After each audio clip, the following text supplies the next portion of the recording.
Once upon a time, there was a miller, and this miller was living together with his 3 sons. His home was at the edge of a river in a very quiet village not far from a wonderful and beautiful palace. Every morning, the miller would wake up before dawn and work hard to make a living and to put food on the table for all of his children. But after many years of working so hard, the miller grew old, and when he felt it was time to leave this earth, he called his boys to his deathbed, and he told them the following. My very dear sons, I will soon leave you, and then you will be all alone. You'll have to take care of yourselves, do you understand? But before that happens, I want to divide the inheritance I've been saving my entire life. So to you, my eldest dear son, I'm going to leave you the mill, because it provides people with the flour that allows them to put bread on their table. To you, my dear middle son, I'm going to leave you the mule. This mule can carry the bags of flour back and forth from morning to night. And to you, my youngest, I'm going to leave you the tomcat that sits in the attic and catches all the mice. The children thanked their father, and then the satisfied miller gave them one last piece of advice. You should be united, like brothers, and always take care of each other. And he took his last breath. The eldest and the middle sons were happy with the inheritance they had received from their father. But the youngest one was sad because he was poor, so he considered throwing the tomcat out of the house. What am I supposed to do with you now, Tomcat? Unfortunately, you're of no use to me. You'd better leave now and try to fend for yourself. My brothers will have a good life from now on, but me, I'll starve to death. However, this tomcat was not a regular tomcat. He was unusual and special because he had the gift of human speech. So, he cuddled next to his master and said to him, "Don't be so sad, master. I can be very useful to you, so please, just trust me. You'll have to give me a bag and find me a pair of red boots, and you will see that you aren't as unlucky as you might have believed." Without understanding why a tomcat would need such things, the youngest son fulfilled his wish. He remembered that the tomcat was very cunning and that he had many tricks for catching mice, such as hiding in the fields or playing dead. And so, he hoped that such a sly cat would be of great use to him. So the young man found a craftsman who made the tomcat a bag and a beautiful pair of knightly red boots that not even the servants at the king's court did possess. Dressed in this manner, the tomcat headed towards the forest, where he found a good spot for what he was planning. He put some fresh green cabbage in the open bag, and he laid down on the grass, pretending to be dead. So now, let's see who falls for it. After a few minutes, a rabbit jumped out of the bushes, sneaked its way into the bag, and started chewing on the cabbage. That was what Puss in Boots was waiting for. He jumped from his hiding place, and bam! He closed the bag, trapping the rabbit inside. And then, proud of his capture, he went straight to the palace and asked permission to speak to the king. When he was in front of the king, he bowed respectfully and said, "Your Majesty, I come here in front of you on behalf of my master, the distinguished Marquis of Carabas, who sent me to bring your Majesty this rabbit as a gift." The king was very pleased by the gift and told Puss in Boots, "Please tell the Marquis of Carabas that I thank him for his present." The next day, Puss in Boots took his bag again and headed towards the field. When he got to the field, he placed a trail of grains as bait, leading to the bag, and he hid carefully in some bushes. Patiently waited until 2 partridges started pecking at the grain and were led inside the bag. And then, bam! He quickly closed the bag, trapping them inside. Then he headed once again to the palace. Your Majesty, I come here in front of you on behalf of my dear master, the distinguished Marquis of Carabas, who has sent me to give your Majesty these delightful birds as a gift. Please give my thanks to the Marquis of Carabas. Of course, I'll let him know, your Majesty.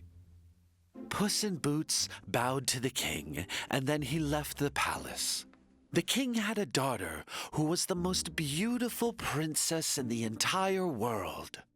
And 7 princes from 7 faraway lands had asked for her hand in marriage, but the king had not given his blessing to any of them.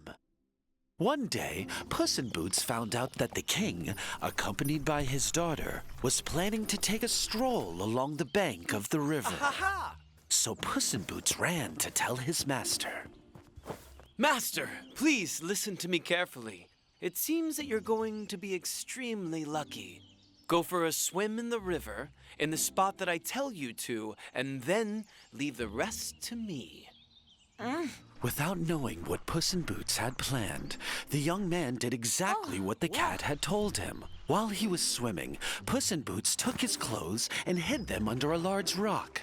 And when the carriage with the king and his daughter passed by, Puss in Boots started shouting as loud as he could.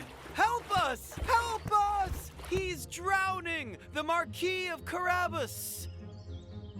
When he heard all that shouting, the king looked through the window, and he recognized the cat that had brought him so many beautiful gifts to the palace. He then ordered the guards to run immediately to the aid of the Marquis of Carabas. While the guards were pulling the young man out of the river, Puss in Boots approached the carriage and told the king, Your Majesty! While my master was swimming, a couple of thieves stole all of his clothes. Head to the palace. After hearing what happened, the king ordered his servants to hurry back to the palace and bring the Marquis the most beautiful clothes. When the young man was dressed in the royal garments that had just been gifted to him by the king, and that fit him perfectly, the princess fell in love with him right away. The king invited the Marquis to join them in their carriage, and then they went together on a stroll along the river. That was exactly what Puss in Boots was waiting for. He started running ahead of the royal carriage, and he came across a group of peasants who were reaping wheat in a field. Good fellows, do you know who the owner is of this wheat field by chance? This wheat field belongs to a frightening ogre who lives in the castle in the forest. Well, you should know that from now on, this wheat field belongs to the great Marquis of Carabas. If you don't confirm this when the king passes through here, the 3 of you will be in a lot of trouble. I will have to order your heads to be cut off. Puss in Boots managed to frighten the peasants, and then he went on his way. When the king passed by the field and asked, Who is the owner of this wheat field? the peasants bowed respectfully and answered, Your Majesty, this wheat field belongs to the Marquis of Carabas. You have a nice estate as far as I can see.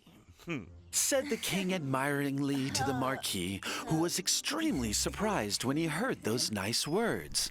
Meanwhile, Puss in Boots reached the forest and found a group of woodsmen who were cutting down some trees. Then he said, Good fellows, do you know the owner of this nice forest by chance? This nice forest belongs to the frightening ogre who lives in the castle in the forest. Well, you should know that from now on, this nice forest belongs to the Marquis of Carabas. If you don't confirm this when the king passes through here, your heads will be chopped off. When the king passed by the nice forest and asked the woodsmen who owned it, they answered without hesitation, Your Majesty, this nice forest belongs to the Marquis of Carabas. The king was very impressed to know about the many possessions of the Marquis of Carabas. Meanwhile, Puss in Boots reached a large and beautiful castle. The castle belonged to an ogre, the richest and the scariest of all the ogres who had ever existed in the world. He was the one who owned all the lands that the king had seen.